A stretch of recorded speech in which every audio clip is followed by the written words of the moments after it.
आणि आता माननीय अधिकराव तांडे मी आपल्याला विनंती करतो की आपलं मनोगत या ठिकाणी व्यक्त करावं. त्यानंतर प्रदीप भाऊ बोलतील त्यानंतर.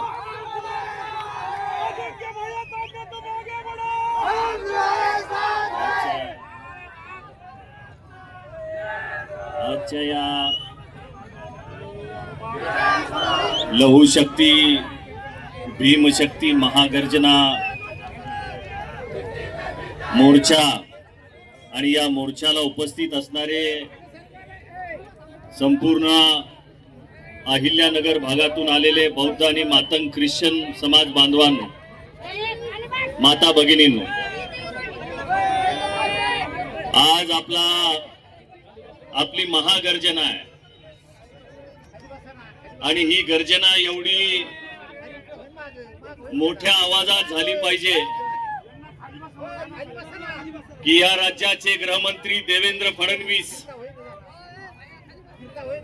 यांच्यापर्यंत आपल्या मारामांगाच्या गर्जनेचा आवाज पोहोचला पाहिजे.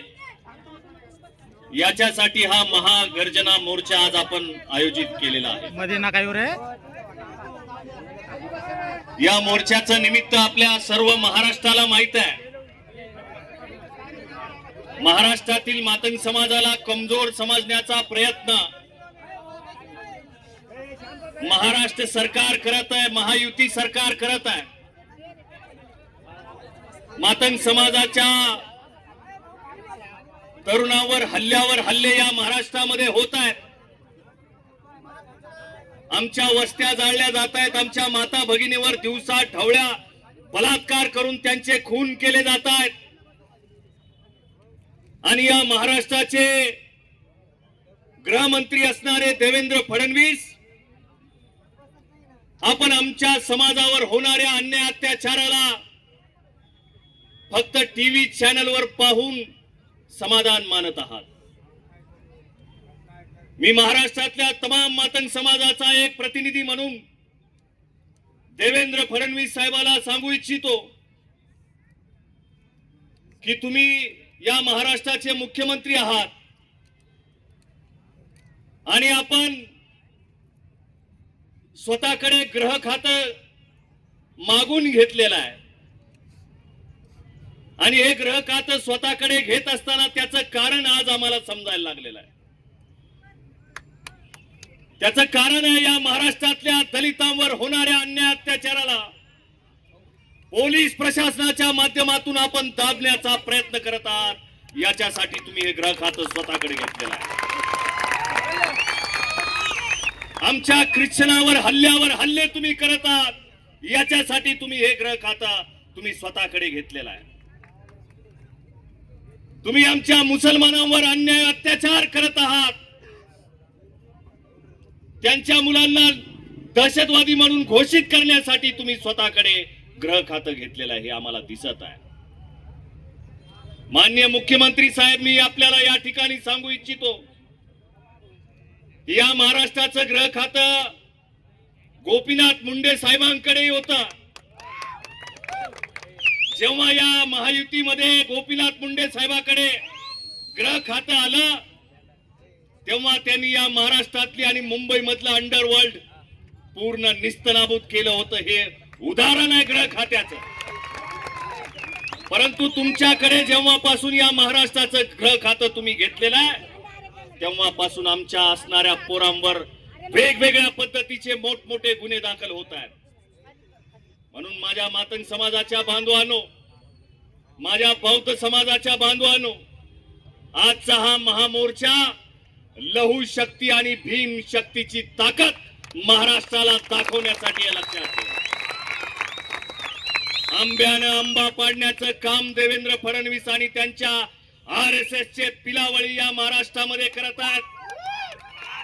आमचीच माणसं आमच्या अंगावर घालण्याचा प्रयत्न देवेंद्र फडणवीस साहेब तुम्ही करत आहात. हे आम्हाला दिसत आहे. आमचीच माणसं तुम्ही आमच्या अंगावर घालत आहात. आमच्या पोरांची माती तुम्ही भडकवतात. आमच्या पोरावर दंगली सारखे मोठमोठे गुन्हे तुम्ही दाखल करतायत. आणि तुमच्या नेत्यांना तुम्ही मोठं करताय, हे षडयंत्र आज आम्ही ओळखलेले लक्षात ठेवा. आमच्या पोराला मारण्यात आला, आमच्या पोराच्या अंगावर लघुशंका करण्यात आली, तरी तुम्ही जागे होत नाही. आमची साधी दखल सुद्धा तुम्हाला घ्यावीची वाटत नाही. याची चौकशी सुद्धा तुम्ही करत नाही. याच्यामध्ये मोठा राजकीय पुढारी नाही म्हणून तुम्ही या प्रकरणाकडे दुर्लक्ष करत आहात. देवेंद्र फडणवीस साहेब, साध्या साध्या प्रकरणांना तुम्ही SIT लावता, साध्या साध्या प्रकरणामध्ये तुम्ही गुन्हेगारांना मोक्का लावता, पण आमच्या पोराच्या अंगावर लघुशंका केली, त्याची पाय मोडले, तरी तुम्ही त्याच्यावर कुठलीही कारवाई केली नाही. यामुळे मी समाजाच्या वतीनं तुमचा जाहीर निषेध या ठिकाणी करतो. म्हणून माझ्या समाज बांधवांनो आणि पोलीस प्रशासनालाही मी या ठिकाणी सांगू इच्छितो की देवेंद्र फडणवीस साहेब, तुम्हाला जर आमच्या समाजाचं संरक्षण करता येत नसेल तर दलितांना शस्त्र परवाने द्या. आमचं स्वतःचं रक्षण करण्याची आमच्या मनगटामध्ये ताकद आहे. आम्हाला शस्त्र परवाने द्या. ज्या पद्धतीनं शिखांना शस्त्र परवाने, त्या पद्धतीनं या महाराष्ट्रातल्या दलितांना तुम्ही शस्त्र परवाने द्या. आमच्या स्वतःचं रक्षण आम्ही स्वतः करण्यास सक्षम असणारे आम्ही जमाती आहोत. या महाराष्ट्रातील छत्रपती शिवाजी महाराजांच्या गडकिल्ल्यांचं संरक्षण करणारे आम्हीच महारामांगाची माणसं. छत्रपती शिवाजी महाराजांचे स्वराज्य स्थापन करणारे आम्हीच महारामांगाची माणसं आहोत. छत्रपती संभाजी राजांचा अंत्यविधी करणारे आम्हीच महारामांगाची माणसं आहोत.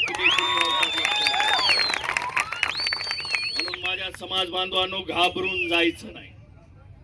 या असल्या वरण भात वाल्यांना घाबरायचं नाही, बिलकुल घाबरायचं नाही.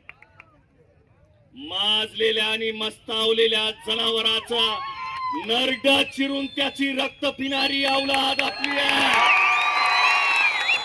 हा इतिहास आहे आपला महारामांगाचा, लक्षात ठेवा. हा इतिहास आहे. तुम्ही इतिहास विसरलाय म्हणून आपल्यावर अशा पद्धतीने अन्याय अत्याचार होत आहेत. आपल्या नगर जिल्ह्यामध्ये आपले 2 फकीरा बसलेले तिथं, विजू भाऊ पटारे आणि सर्वदेव भाऊ. हे आजच्या युगातले आपले फकीर आहेत, लक्षात ठेवा. ते आपल्या संरक्षणासाठी आहेत. यांना आपला पुढारी म्हणून आपण पुढे केलं पाहिजे, लक्षात ठेवा. या पोरांना ताकद द्या, यांच्या पाठीमागे उभं राहा, यांना आपला नेता म्हणून घोषित करा. यांना ताकद देण्याचं काम हे समाजाचं आहे, समाजाच्या महिलांचं आहे, समाजाच्या तरुणांचं आहे, लक्षात ठेवा. म्हणून मी या ठिकाणी पोलीस प्रशासनाला सांगू इच्छितो की आजचा हा पहिला मोर्चा अहिल्यानगर मधला, उद्या याच्याही पेक्षा दुप्पट मोर्चा 11 तारखेला जालन्यामध्ये आहे. ही आता ठिंगी पडलेली आहे, लक्षात ठेवा. तुम्ही आम्हाला डिवचायला नव्हतं पाहिजे, तुम्ही आम्हाला डिवचायला नव्हतं पाहिजे. आम्ही आमचे कष्ट करणारी माणसं आहोत, कामगार माणसं आहोत. तुम्ही आम्हाला डिवचायला नव्हतं पाहिजे. म्हणून माझ्या समाज बांधवांनो, आजचा हा मोर्चा महाराष्ट्राच्या समोर आदर्श आहे. तुम्ही आम्ही एकत्र येणं गरजेचं आहे. महारामांगांनी एकत्र येणं गरजेचं आहे. आपली एकजूट वज्रमूठ एकत्र करणं गरजेचं आहे. आपल्यामध्ये फूट पाडणाऱ्या या शत्रूंना ओळखणं हे गरजेचं आहे. म्हणून जिथं पिवळा तिथं निळा सुद्धा आला पाहिजे, लक्षात. बाबासाहेब आंबेडकरांच्या विचारावर आपल्याला पुढे जायचं आहे. अण्णाभाऊ साठेंच्या विचारावर आपल्याला पुढे जायचं आहे. आपण फकीराची औलाद आहे, आपण लहुजी साळवेची औलाद आहे, हे आपण सर्वांनी लक्षात घेणं गरजेचं आहे. म्हणून मी पोलीस प्रशासनाला पुन्हा पुन्हा सांगू इच्छितो की आरोपींना जर तुम्ही अटक केली नाही, आरोपींना तुम्ही जर जेल बंद केलं नाही, तुम्ही जर त्यांना संरक्षण दिलं, तर माननीय या जिल्ह्याचे SP साहेब, मी आपल्याला हात जोडून विनंती करतोय आणि इशारा देतोय की आज तुम्ही जर या आरोपींना अटक केलं नाही तर याच्यापेक्षाही मोठा मोर्चा अहिल्यानगर मध्ये महाराष्ट्रातील बौद्ध आणि मातन समाजाचा येईल, लक्षात ठेवा. म्हणून या आरोपींना पाठीशी घालू नका, यांना लवकरात लवकर अटक करा. बाकी मी कुणावर बोलणार नाही, त्यांची तेवढी लायकी नाही. म्हणून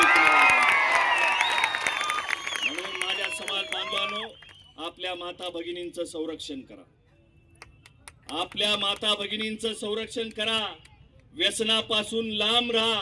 मी तुम्हाला सांगितलं की आपली ओळख ही ताकदीनं होती, आता ताकदीची आपली ओळख राहिलेली नाही. ही ओळख आपल्याला पुन्हा निर्माण करावा लागेल. मांगवळ्यामध्ये 10 पैलवान तयार करावे लागतील, जेणेकरून आपल्याकडे कुणी वाकड्या नजरेनं पाहणार नाही. म्हणून हा समाज, ताकदवान समाज, शिक्षित समाज आपल्याला निर्माण करायचा या महाराष्ट्रामध्ये. याच्यासाठी तुम्ही आम्ही एकत्र येऊन ही विचारधारेची, फुले शाहू आंबेडकरांची, अण्णाभाऊ साठेंची विचारांची लढाई आपण लढूया. आपण त्याच ताकदीने या महाराष्ट्रामध्ये उभे राहूया. आपण सर्वांनी या मोर्चामध्ये शांततेने जिल्हाधिकारी कार्यालयापर्यंत जायचं, एवढी आपल्या सर्वांना विनंती करतो आणि थांबतो. जय भीम, जय लहूजी, जय संविधान. धन्यवाद चांदे साहेब. यानंतर